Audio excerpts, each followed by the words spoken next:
Hola, buenas tardes, bienvenidos a este panel Datos, el oro del siglo XXI, haciéndose en el marco de Developer Land at Home del Talent Network. Yo soy Manuel Canul, seré el moderador del panel del día de hoy y pues nos acompañan tres grandes personas, tres expertos en el área de la seguridad informática, que es más que una área muy extensa, muy puesta y dispuesta a la mayoría de las cosas actuales que buscan tener un alcance mayor, una protección mayor. Entonces, el día de hoy voy a ir presentándolos para que puedan ir conociéndolas y ellos ya se irán presentando debidamente. En la parte de arriba tenemos al ingeniero Raúl Cáceres, director general de Painali System, empresas especializadas en ciberseguridad y desarrollo de software. Pues si gusta el ingeniero Raúl Cáceres podrá hacer su presentación a continuación.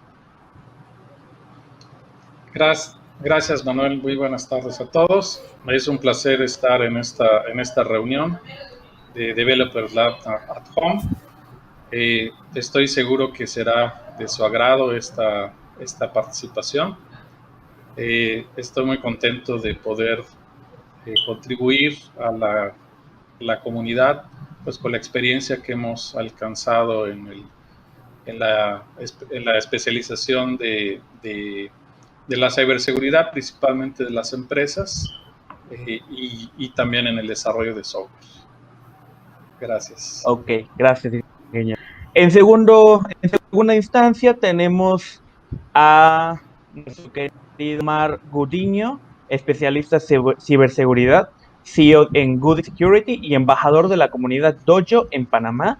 Bienvenido, Omar, esperamos tu presentación.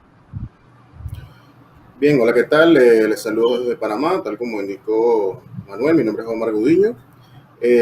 Bien, primero que nada quiero agradecerles por la invitación. Estoy muy contento de estar aquí compartiendo con ustedes. Como ya lo indicaste, soy embajador de la comunidad Dojo. Es una comunidad dedicada a lo que es el aprendizaje colaborativo y compartir el conocimiento y ayudar a los jóvenes a poder formarse en el camino de ciberseguridad y de la misma manera permitirle a aquellas personas que están en el campo mantenerse actualizadas. Pues nada, simple y sencillamente estoy aquí para compartir todo mi conocimiento con todos ustedes y espero que sea de su agrado. Gracias. Muchas gracias, ingeniero Omar. Como siguiente instancia, pero no por eso menos importante, tenemos al ingeniero Héctor López, fundador de la Organización Mexicana de Hacker Éticos, y pues esperamos su presentación.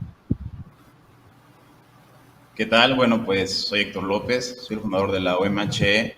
Básicamente lo que hacemos es proteger tanto a instituciones gubernamentales como instituciones privadas en la parte de ciberseguridad. También hacemos lo que viene siendo cursos gratuitos que liberamos para impulsar la cultura educativa en la misma materia.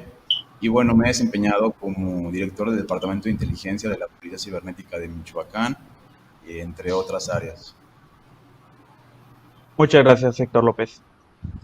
Y pues bueno, vamos ya que conocieron a los panelistas en el día de hoy, en este panel, datos, el oro del siglo XXI, algo que actualmente, y a pesar que no hubiéramos estado en pandemia, los datos se mueven, diariamente se mueven miles, inclusive millones de datos en todo el mundo, y es uno de los temas que casi nadie ve, pero existen, y sí, a nivel ciberseguridad, creo que todos los especialistas que están aquí saben que un dato vale mucho para una empresa, para un sistema, para una inteligencia artificial y demás.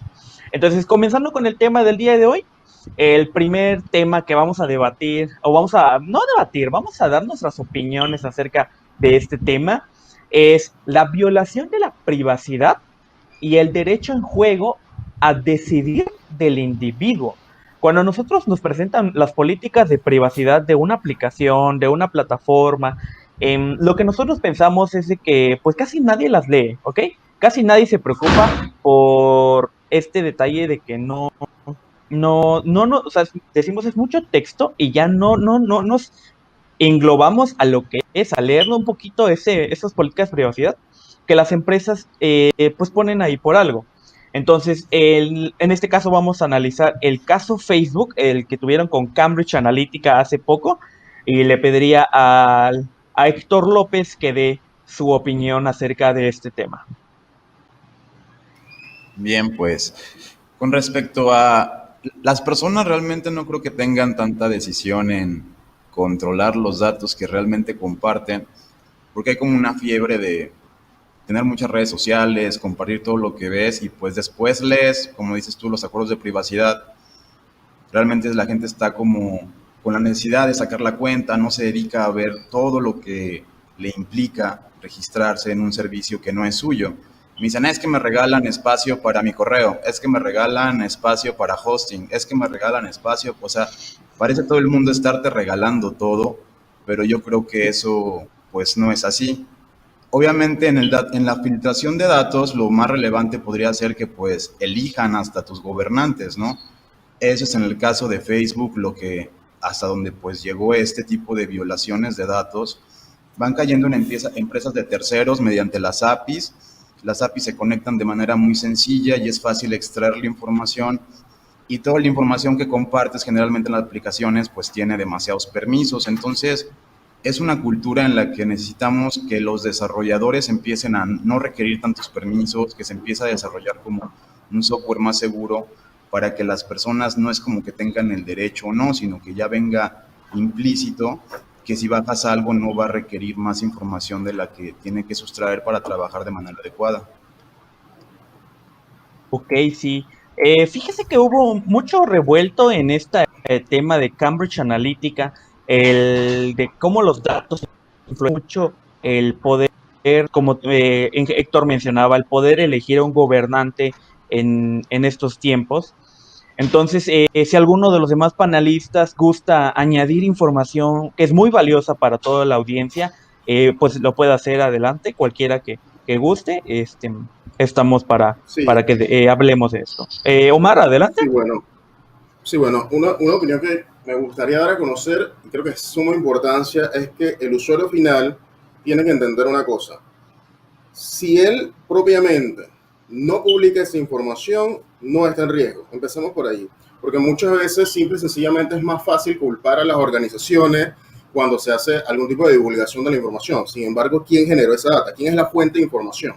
Entonces, nosotros tenemos que ser conscientes, de la misma manera que somos tan responsables de nuestra privacidad como las organizaciones. No es simplemente ellos en el cómo proteger los datos, sino nosotros qué datos publicamos. Porque hay personas que publican toda su vida completamente en las distintas redes sociales. Y esto no nos tenemos que enfocar únicamente en lo que está en Internet o lo que está en redes sociales, porque esto existe desde siempre, desde el momento que tú vas a participar en una tómbola o en un evento para ganarte un auto y te piden dónde vives, cómo te llamas, dónde trabajas, tu número de teléfono, te piden toda tu información y nunca nos habíamos preguntado tu organización qué haces con esa información después que termina todo el evento, qué pasa con esos datos. Entonces, es importante que nosotros seamos conscientes de que somos responsables de la información que publicamos y de la información que proporcionamos a las diferentes organizaciones y no simple y sencillamente como que lanzar el peso a las empresas. Eso era lo que quería agregar. Muchas gracias, Omar. Ingeniero Así Raúl es. Cáceres, ¿desea agregar algo? Sí, claro que sí, Manuel. Adelante. Gracias. Definitivamente comparto la opinión de mis colegas. Siempre que un servicio sea gratis, tenemos que preguntarnos cuál es el producto y generalmente el producto eres tú, tu información es el producto.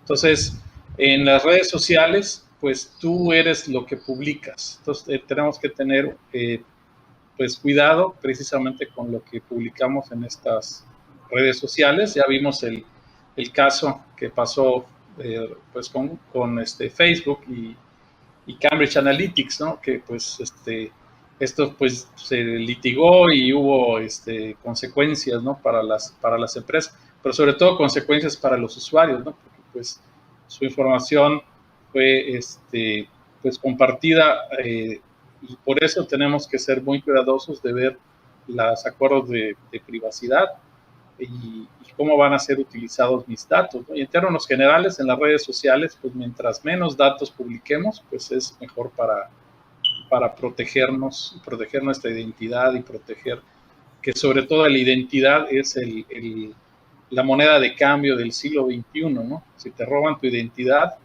te metes en problemas serios que pueden inclusive ser una catástrofe financiera o puedes incurrir indirectamente en un delito, te pueden culpar de algún delito, etcétera, ¿no? Es muy, muy peligroso, ¿no? Muchas gracias, Sí. ingeniero. Gracias. Pues aclarándole a las personas que no son relacionadas a esta área, pero están viéndonos en este momento, un dato es aquella cosa que nosotros dejamos en la red, aquella cosa que nosotros le dejamos cuando nos registramos a Facebook, como mencionaron nuestros panelistas el día de hoy. Cuando te registras a Facebook, te piden sexo, te piden ciudad donde vives, te piden un nombre, te piden apellido. Esos son datos, son cosas que le estás dando a la red para que te vaya conociendo, te vaya sabiendo cómo ir manejando las cosas contigo. Si alguno de los panelistas quiere dar acerca una definición más certera o más simple de qué es un dato, adelante, para que las personas que nos están viendo y no saben qué es un dato a nivel informático puedan estar al tanto en el panel del día de hoy. ¿Alguno de Bien, nosotros? bien. Omar, adelante.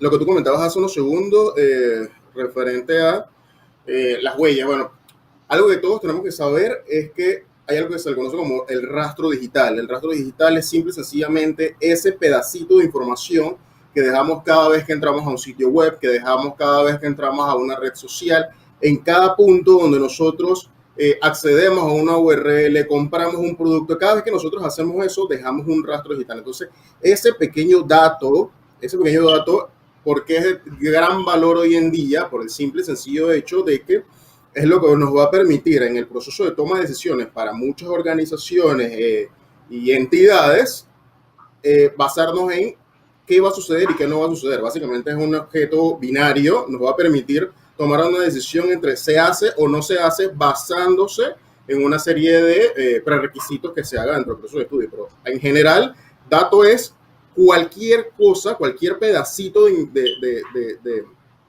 información de un individuo. La fecha de nacimiento es un dato, ¿qué más les puedo decir? La fotografía de una persona es un dato. Lo importante de esto es que este pedacito de dato, para que tenga sentido, pasa por un proceso que básicamente lo recolectan, lo procesan para poder, digamos, que limpiar la información, luego viene un proceso de análisis y al final es la información valiosa que utilizan las diversas empresas. Nada es gratis, como lo dijeron los compañeros, nada es gratis. Muchas gracias, Omar. Pues bueno, para todas las personas que están viéndonos, pues ya los panelistas son expertos en el área de seguridad informática y ciberseguridad, perdón. Y pues si alguno desea agregar algo más acerca de este dato, pues adelante, audiencia sepa. Claro, Ingeniero Manuel. Raúl Cáceres, adelante. Sí, de hecho los datos, sobre todo los datos personales, pues es lo que genéricamente le decimos información. Va desde nuestra foto, va desde nuestro nombre, nuestra dirección, y toda esta información la podríamos clasificar, digamos, en tres grupos, ¿no? Lo que vendría siendo información pública, información confidencial e información privilegiada y confidencial. Por ejemplo, nuestra información pública, hay datos que no podemos, o mejor dicho, que debemos de controlar qué cosas de nosotros pueden ser o queremos que sean públicas. Como puede ser, pues si tengo un perfil en Facebook, pues de entrada, pues ahí voy a poner algunos datos de mí que quiero compartir, que no tendría yo problema en compartir, ¿no? Por ejemplo, a lo mejor quiero poner mi nombre, por ejemplo, y lo voy a compartir de manera pública, ¿no? Pero hay cosas que no quisiera yo compartir, como por ejemplo mi dirección. Entonces esto ya sería información confidencial, ¿no? Y podemos tener información confidencial y privilegiada, como podría ser el número de tu tarjeta de crédito y el código CVV que está en la parte de atrás de tu tarjeta de crédito, por ejemplo. Entonces, esta información debe ser tratada, clasificada de esa manera, para que nosotros podamos controlar qué cosas queremos o podemos hacer públicas y qué cosas tenemos que cuidar y buscar maneras adecuadas para cuidarlas, como pueden ser, por ejemplo, contraseñas, ¿no? También tenemos la situación de las contraseñas, y más tarde en el panel podemos hablar un poco más acerca de las contraseñas y usuarios. Gracias. Gracias, ingeniero. Sí, podemos hablar más adelante de eso. Creo que uno de los temas que vamos a opinar el día de hoy habla acerca de las contraseñas. Entonces, ¿deseas agregar algo a este pequeño énfasis del tema o proseguimos al tema siguiente? Venga, seguimos. Ok. El siguiente tema que vamos a opinar en este panel, Datos del Oro del siglo XXI, es su experiencia de nuestros panelistas en qué tanto la anonimización, o sea, el anonimato de los datos, de los metadatos, perdón, es efectivo en realidad para el usuario final de un servicio o un sistema. Como habíamos mencionado, comenzamos, Héctor. Ok, bien. Pues bueno, en la parte de anonimato, yo puedo dar a entender que es como cuando no dejas un registro muy preciso en Internet, básicamente. O sea, tú siempre estás dejando porciones de información y existen alternativas como lo viene siendo el Internet Tor, que es como una distribución de nodos bastante por donde la información viaja antes de llegar al destino final. De esta manera, pues es más difícil de interceptar o detectar, pero se ha visto ya, pues como algunas campañas, eso es lo que, bueno, quizá desde el punto de vista de anonimato masivo, lo que más debería de preocuparnos es cómo hay como campañas o actos o cosas que se firman, como lo viene siendo ACTA, en donde para poder como combatir la piratería, lo cual es algo que está bien, pues los ISPs tienen que grabar su información y hay como una cierta cuestión en la que básicamente te están espiando todo el tiempo. Entonces, eso debería de no ser así. O sea, solamente cuando hay una campaña para una efectividad o con cierta cuestión, te deberían de poder espiar y no todo el tiempo. Ok, muchas gracias, Héctor. Claro. El siguiente sería el ingeniero Raúl Cáceres. Adelante. Bien, en este punto, pues me gustaría hacer énfasis en protegerse con herramientas. Por ejemplo, hay navegadores como Brave, por ejemplo, que pues evitan las famosas cookies de seguimiento que en muchas aplicaciones ponen para ir identificando tus patrones de uso, tus gustos, y para que puedan empezar a perfilarte las empresas y poderte ofrecer y vender productos. Pero también puede ser utilizado por los hackers para ir conociendo cada vez más de ti, los cibercriminales, los ciberdelincuentes. Y pues definitivamente, pues un navegador como el Brave, por ejemplo, podría ser bueno. Tor también es muy bueno, o sea, la navegación de Tor, pero sí se vuelve un poco lenta, ¿no? Sí, cuando usamos Tor, también se podría recomendar usar el uso de las VPNs para que sea un poco más difícil ser hackeado, pero ahí hay que tener mucho cuidado con la reputación de la compañía que nos ofrece el servicio. Y definitivamente siempre utilizar páginas que sean HTTPS, ¿no? Evitar, si es la página HTTP, definitivamente evitar ahí, porque toda mi información, todo lo que yo, toda la interacción que yo tenga va sin cifrar, y eso pues es extremadamente peligroso. También en lo posible evitar los passwords sería otra recomendación, para que podemos utilizar herramientas como bóvedas que, pues, bueno, al ratito podemos comentar y ahondar un poco más en este tema de las bóvedas. Gracias. Muchas gracias, ingeniero. Omar, adelante. Bien, en mi caso yo quiero orientar un poco más la respuesta al proceso de anonimato que ejecutan organizaciones ya internamente dentro de lo que son los sistemas. Durante el proceso de anonimato de los datos, garantizar si esto es funcional o no es un poco difícil. ¿Por qué?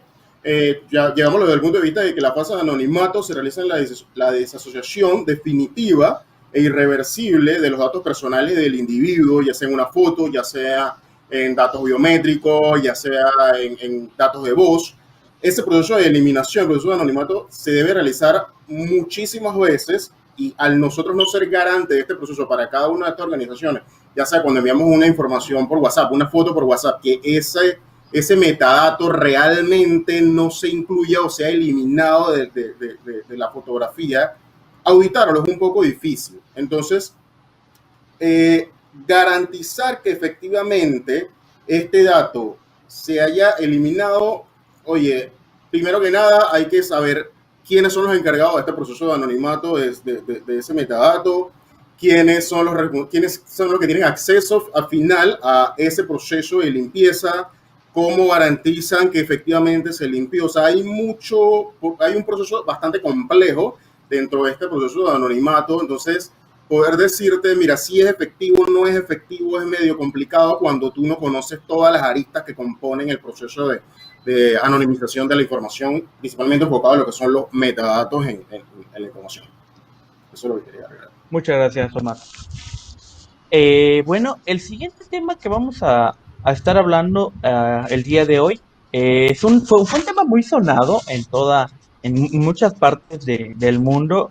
A nivel mexicano se hicieron memes a diestra y siniestra de este tema, y creo que sería muy bueno tocarlo con especialistas de ciberseguridad. En este caso vamos a analizar un tema que nos dejan algunas personas antes de este panel. La pregunta sería, y ahorita ponemos el contexto, ¿qué tan fácil es hacer que un país colapse con sus datos? En este caso me refiero mucho al caso Anonymous que tuvimos hace poco, o sea, las semanas anteriores. Entonces quisiera saber su opinión acerca de cómo vieron el movimiento de esta organización, ya sea para bien o para mal, pero qué tan fácil es hacer, y creo que los viendo, que un país colapse. Héctor, adelante. Bien, bueno, pues antes como por aclarar que no es tan sencillo, no es como se ve en las películas, que puedes entrar en un sistema en quizá de 5 minutos. Siempre tienes que tener como una exploración, hacer footprinting, o sea, en las partes de escaneo y en las partes del hackeo tienes un proceso, es un tiempo que tienes que llevar tú para que esto funcione. ¿Qué tan fácil es que un sistema colapse o un país? Pues bueno, ahí sí hablamos de la conectividad que llega a tener la infraestructura crítica. Se dice que realmente estamos muy protegidos, o por lo menos aquí tenemos varias instancias gubernamentales en México que pues parecerá ser infalibles, y luego te das cuenta que les hackearon la página web o que no puedes entrar al servicio porque alguien les está haciendo algún ataque de negación de servicio. Entonces realmente no tienen tanta disponibilidad como presumen. Hay muchas veces que la gente se queja que incluso no puede pagar impuestos, no puede pagar ciertos derechos o actividades. Entonces, sí tiene que ver con la disponibilidad y el aseguramiento de estos sistemas gubernamentales. O sea, las personas deberán de ver eso como sistemas de misión crítica, hacer una inversión muy considerable y no reducir los presupuestos, como se ha visto en los últimos años, que bueno, tenía una tendencia como en 2014 a 2017 aproximadamente, los incrementos en ciberseguridad. Incluso la NASA tuvo más o menos como 3.1 millones de descenso en su inversión de ciberseguridad, pero los intentos de ataque pues han ido en aumento. Entonces pues no corresponde que tengas más intentos de intrusión y que tengas menos inversión en seguridad, debería de ser obviamente al opuesto. Entonces si seguimos así, esa es más o menos mi teoría, pues sí va a ser fácil que un país colapse. Se ha visto, por ejemplo, empresas como Toyota que les cae ransomware, incluso aquí en México la petrolera. Entonces, pues tienes muchas cuestiones en las que infraestructura crítica o de misión crítica pues sí ha sido vulnerada, y no es tan infalible y no está como detrás de un búnker o de algo tan protegido como se esperaría, ¿no? No son los firewalls quizá tan suficientes, ni los WAFs, ni los detectores de intrusos lo suficientemente poderosos para evadir que un hacker o un intento de intrusión de otro país pues pueda llegar a infraestructura crítica. Muchas gracias, Héctor. Siguiente en la opinión de este caso Anonymous, sobre el tema de qué tan fácil es hacer que un país colapse. Ingeniero Raúl, adelante. Bien, pues básicamente dos de cada tres organizaciones han sufrido brechas de seguridad. Precisamente se necesita tener una legislación como la tienen países como Estados Unidos, en el cual se tienen modelos de ciberseguridad de infraestructura crítica. De hecho, el National Institute crearon el National Institute, no fue el nombre ahorita, creó precisamente el modelo NIST, que precisamente prevé todas las elementos que cada organización debe de tener para proteger su seguridad. Este modelo fue creado originalmente para proteger la infraestructura crítica de todos los sistemas de información de Estados Unidos, precisamente para poderse defender de este tipo de ataques. Y posteriormente estas se han vuelto una cuestión de ley para las empresas y las organizaciones en Estados Unidos, que deben de cubrir precisamente para que no sean víctimas de este tipo de ataques.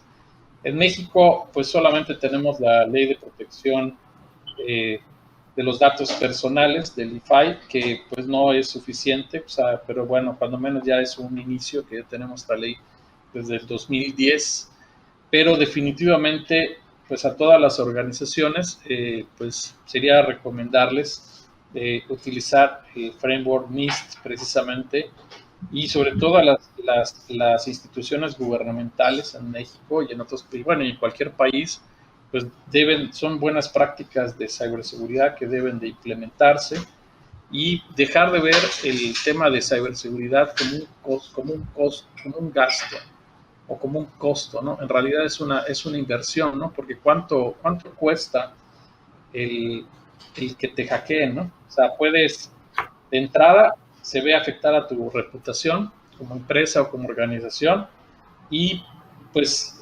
cuánto cuesta poder volver a restablecer los sistemas si no tienes un plan para hacerlo. Entonces, pues es muy, muy importante tomar todo esto en cuenta, ¿no? Que es posible, sí es posible ser atacado, pero la idea es mitigar los riesgos hasta donde sea posible, para que pues el impacto sea menor y tengamos también posibilidades de recuperarnos ante una afectación de una manera eficiente y rápida. Gracias. Muchas gracias, ingeniero. El siguiente para hablar de este tema y dar su opinión es Omar Gudiño, adelante. Sí, bien, la pregunta es muy interesante porque menciona puntos clave, que es qué tan fácil es colapsar a un país. Como ya lo comentaba el colega anteriormente, esto no es una película que simplemente le doy doble clic y listo, ya hice que un sistema completamente cayera.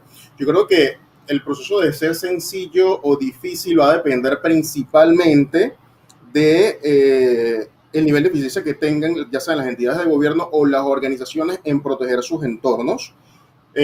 Porque, como le dijo el colega anteriormente, que se refería al tema de la inversión, muchos simple y sencillamente ven la ciberseguridad como un gasto y como algo que en muchos casos no lo consideran necesario. Sin embargo, algo que hay que tomar mucho en cuenta es el valor de la información que perdemos en caso de ser víctima de un ciberataque. Eso es algo que tenemos que tener claro. Yo creo que las organizaciones tienen que ponerle mucho énfasis en varias cosas. La primera, lo que son los controles, todo lo que son la fase de los controles administrativos, todo lo que es la parte de las políticas, tener las políticas claras, que la gente conozca las políticas, que las políticas existen y por qué las políticas existen.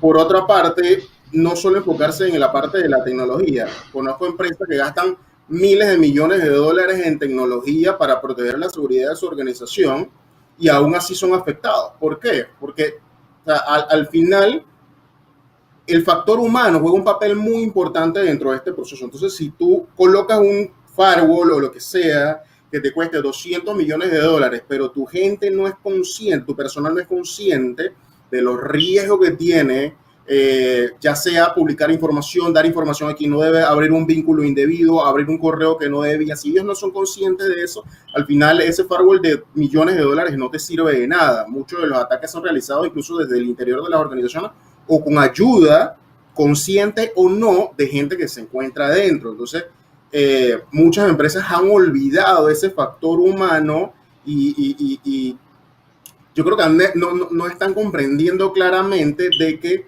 muchas veces es más factible tener un personal correctamente formado, principalmente en ciberseguridad. O sea, puedes ir a una universidad, estudiar durante 5 años, puedes estudiar una maestría, puedes tomar un curso, pero la seguridad informática o la ciberseguridad evoluciona todos los días. Entonces, de la misma manera, tu equipo de ciberseguridad tiene que mantenerse actualizado y las empresas no quieren invertir en eso. Las empresas, los que invierten en ciberseguridad quieren invertir en tecnología y se olvidan de la gente. No hay nada mejor que un equipo muy bien entrenado en la materia, que tengan todas las habilidades para poder detectar una amenaza, incluso previo a que ésta se dé.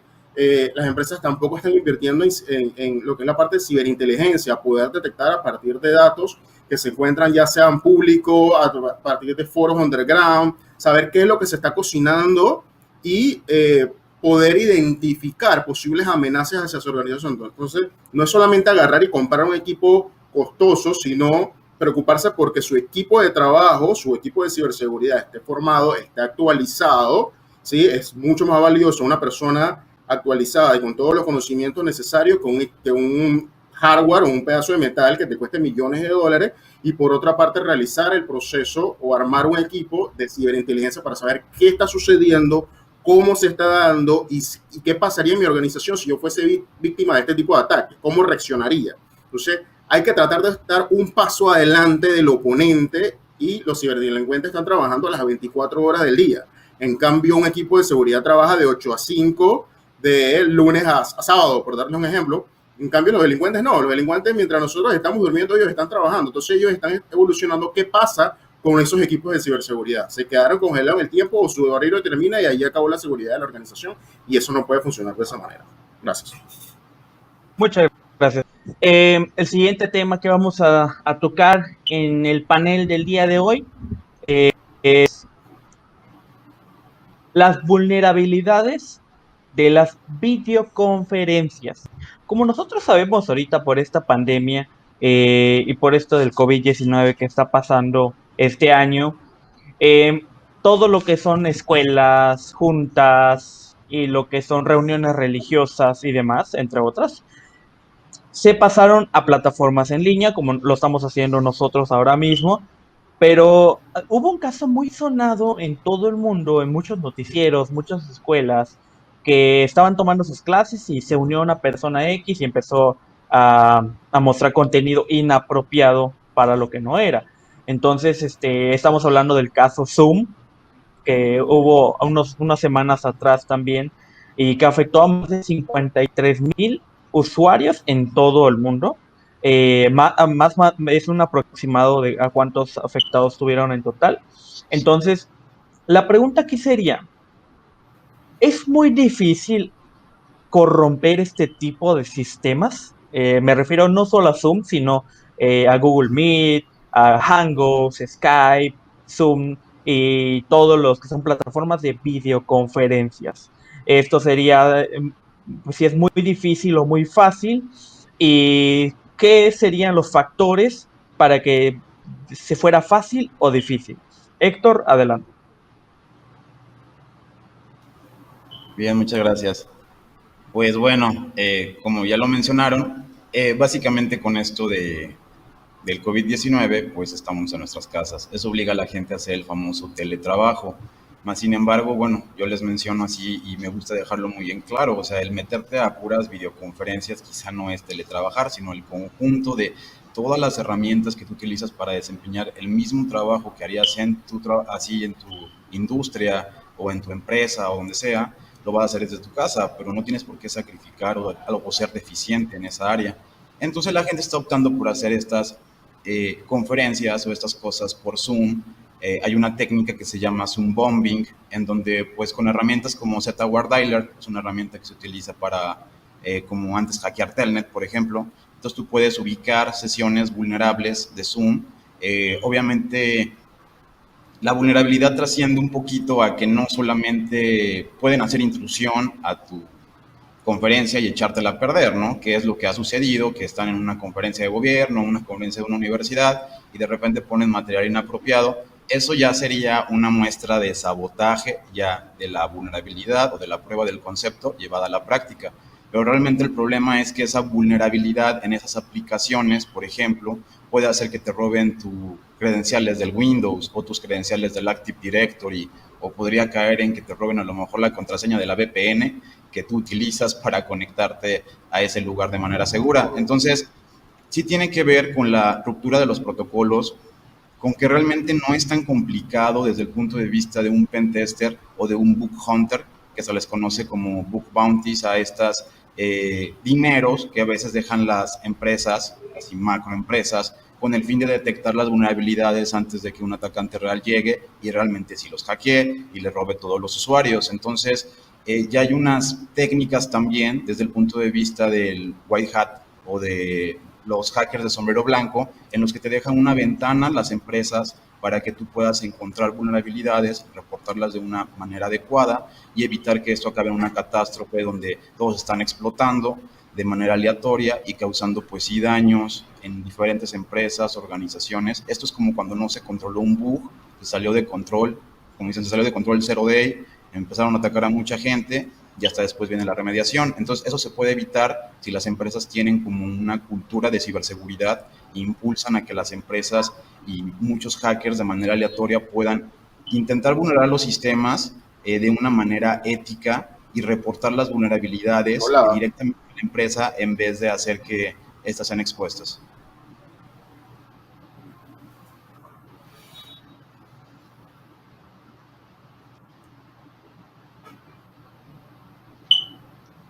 Bien.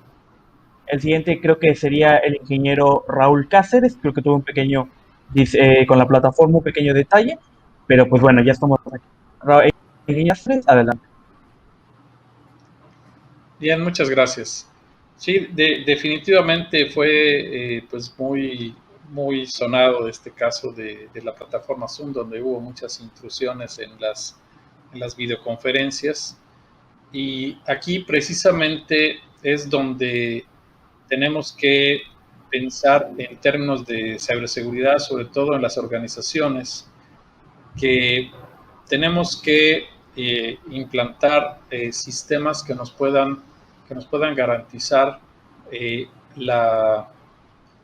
uso seguro de estos medios, de estas plataformas.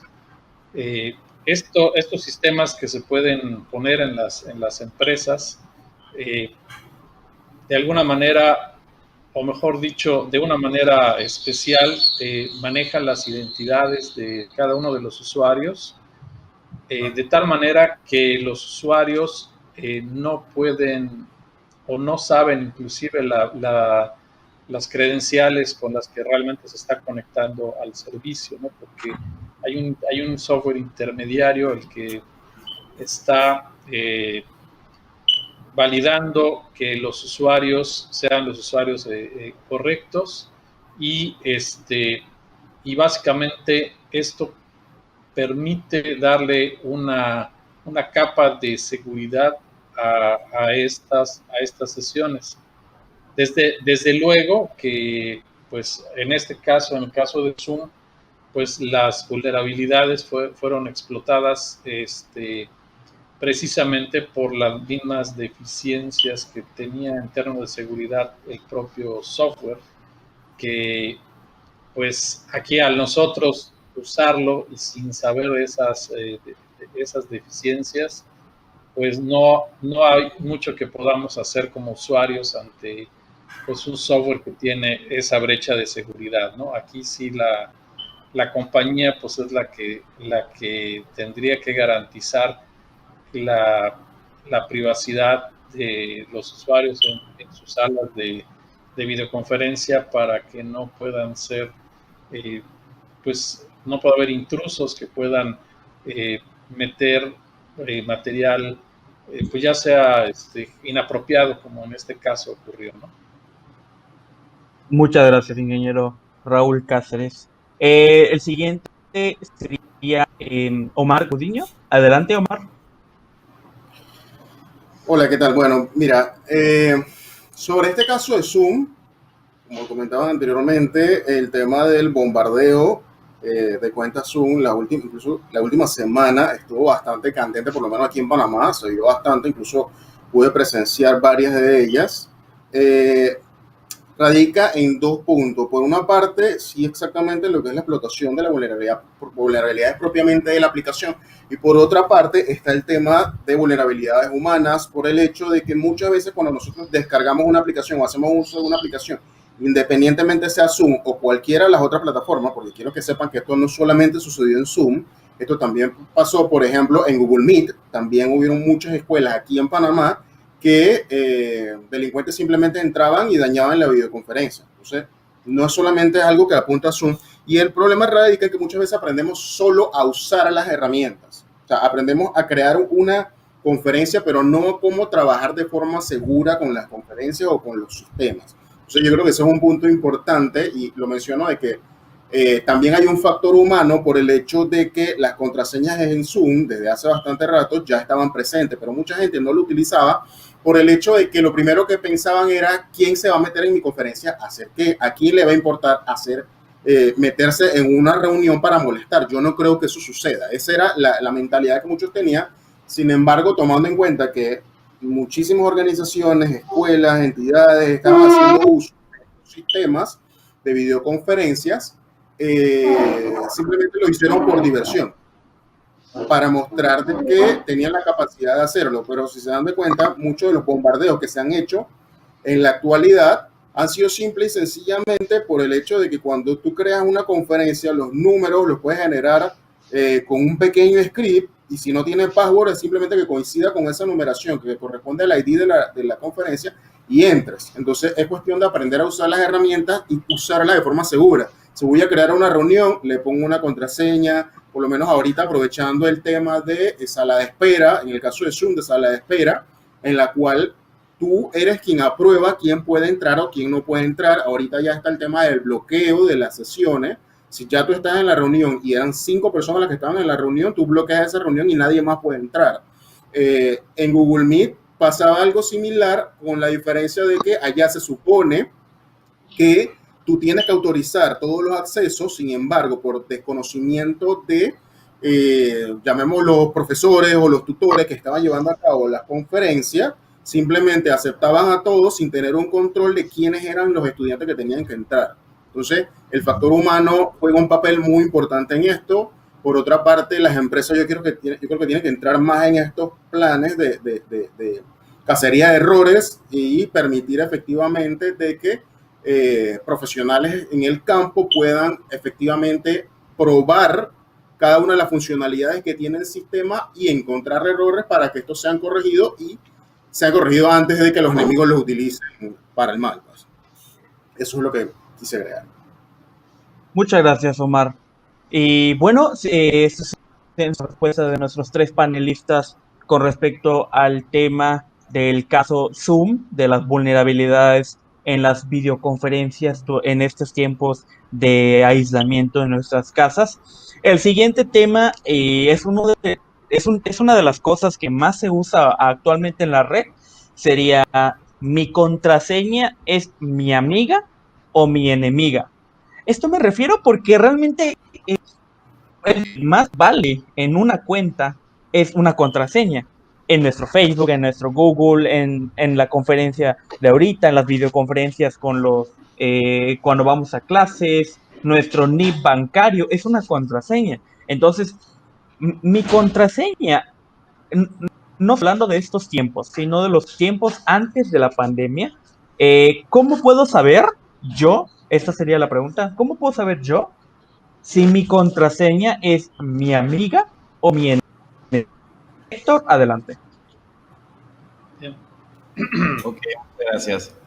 Bien, pues bueno, hablando de las contraseñas, yo empezaría por decir a la gente así de, pues no pongan una contraseña como del 1 al 5 por ahorrarse el tiempo de pensar en algo creativo, porque las personas suelen reciclar las contraseñas. Entonces tú tienes tu contraseña para el Facebook, tienes la contraseña para el Twitter, tienes un montón de contraseñas, estas las reciclas y un hacker lo que hace es la escalación de privilegios. Entonces tenemos herramientitas que son como scripts, pueden ser en Python, Perl, Ruby, lo que quieras.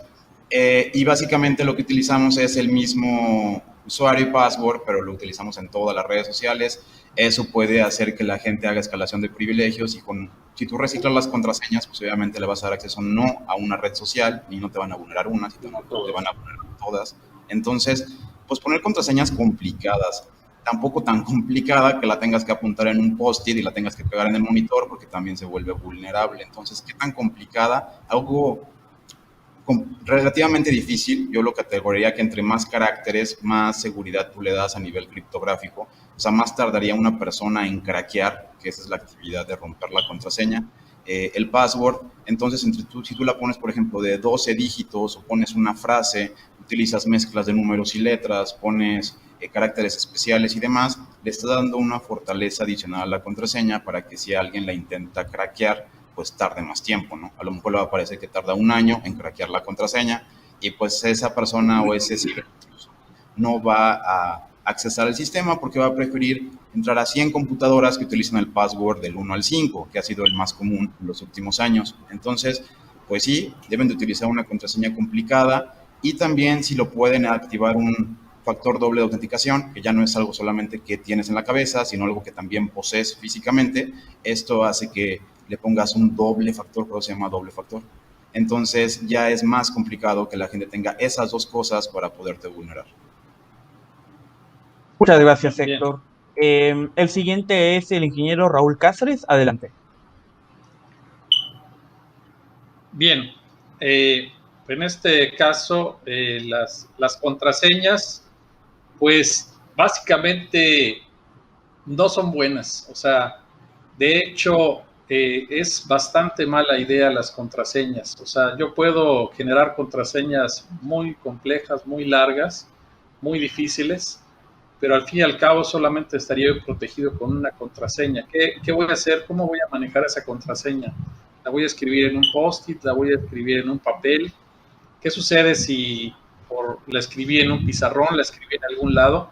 Y precisamente el factor humano aquí es donde precisamente hace muy difícil esto. En este punto la recomendación sería, por ejemplo, utilizar alguna bóveda que nos permita guardar nuestras contraseñas y usar nuestras contraseñas, ¿no? Como por ejemplo, podemos utilizar bóveda como LastPass, por ejemplo, que sería una herramienta que nos podría permitir tener de manera segura nuestras contraseñas, de tal manera que esto genera una contraseña muy complicada, muy difícil, con la que nos conectamos al sistema. Nosotros accesamos a nuestra bóveda y nuestra bóveda es la que se encarga de hacer esta gestión por nosotros, ¿no? O por ejemplo, si utilizas Apple, por ejemplo, el Apple tiene una bóveda que la liga a un segundo factor de autenticación, como podría ser tu rostro o tu huella digital.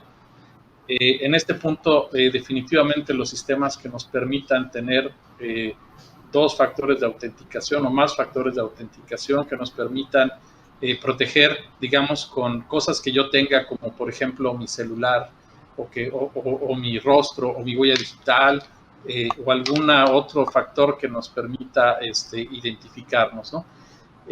Básicamente, otra recomendación ahí sería pues evitar los passwords, ¿no? Muchos sistemas nos permiten autenticarnos con, por ejemplo, nuestras contraseñas de Google, ¿no? Por ejemplo, esto es bastante seguro, es un sistema bastante seguro de autenticación cuando nos podemos firmar en un sistema con nuestra cuenta de Google.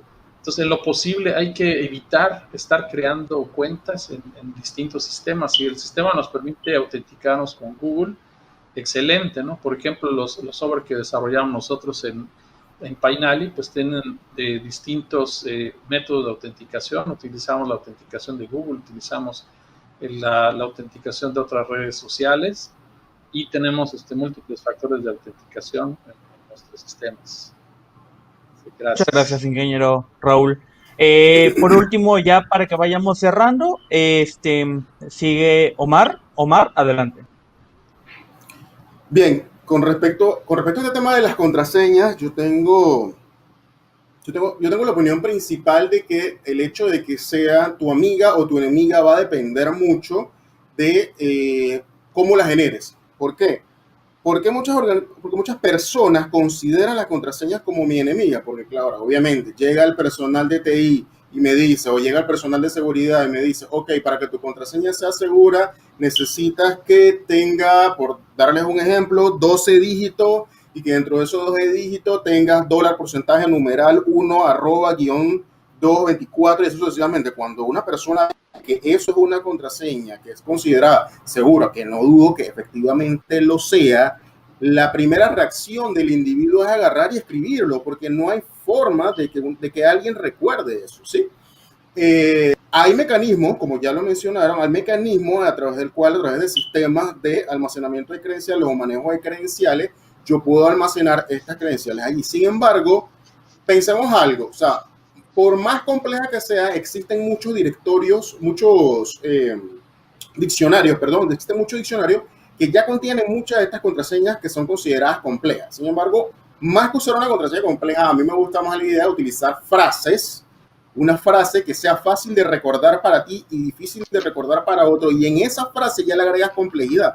¿Por qué? En lugar de agregarle $porcentaje de signo de admiración a tu contraseña, lo que terminas haciendo es, por ejemplo, la casa de mi mamá es color verde. La L mayúscula como si fuese una oración convencional. La casa de mi mamá es color verde con un punto al final y sus espacios entre cada una. Es una frase que es larga, es algo que recuerdas tú, es algo que obviamente no está publicado en todos lados, no lo vas a encontrar en un diccionario. Y para que alguien adivine que tu contraseña es la casa de mi mamá es verde, oye, tuvo que haberte hecho mucho trabajo psicológico a ti, mucho lo que fue el factor de ingeniería humana ya de manera directa para poder llegar a esa conclusión de que tu contraseña es la casa de mi mamá es verde. Y eso no lo vas a encontrar en ningún diccionario. Entonces, eso apoyado a un segundo factor de autenticación. ¿Por qué? No importa qué tan compleja sea la credencial, si al final termina siendo víctima de un ataque de phishing. Si al final termina recibiendo un correo electrónico que te dice, oye, mira, hemos actualizado la política de Facebook, por favor dale clic aquí para que actualices tu contraseña. Y en el momento colocas la contraseña, no importa que la contraseña tenía 300 dígitos, al final igual se le entregaste en manos a delincuentes. Entonces, apoyo nuevamente lo que es el punto del uso de múltiples factores de autenticación, de tal manera de que si de alguna forma tus contraseñas sea vulnerada de una manera X o Y, dentro de ese proceso tengas otro factor que te permite de alguna manera garantizar, y digo garantizar entre comillas porque no significa que es infalible, el acceso a tu cuenta, que tu cuenta no sea vulnerada por terceros. Entonces, va acompañado de eso. En lugar de utilizar una contraseña de 300 dígitos con signo de admiración y valores complejos, utiliza una frase larga que sea fácil de identificar y apóyate de un segundo factor de autenticación. Utiliza los sistemas de gestión de credenciales y en la mayor parte posible trata de utilizar credenciales distintas por cada una de las redes sociales, principalmente en aquellos sistemas que no te permiten, lastimosamente todavía hay mucho, que no permiten doble factor de autenticación. Entonces, si utilizas mucho de eso que no permiten doble factor de autenticación, trata de utilizar credenciales distintas, apoyándote en frases que sean fáciles de recordar para ti, difícil de identificar para otros. Otra vez, la casa de mi mamá es verde, es difícil de que alguien diga, mira, yo creo que esto debe estar en el diccionario que tiene 1 giga de password de todo lo que ha utilizado la gente. Eso es muy complicado de que lo encuentren. Eso es lo que quería decir. Muchas gracias, Omar. Y pues bueno, ya han sido todos los temas de este panel, Datos, el oro del siglo XXI. Agradecemos a los 3 panelistas que nos acompañaron el día de hoy, expertos en el área de ciberseguridad.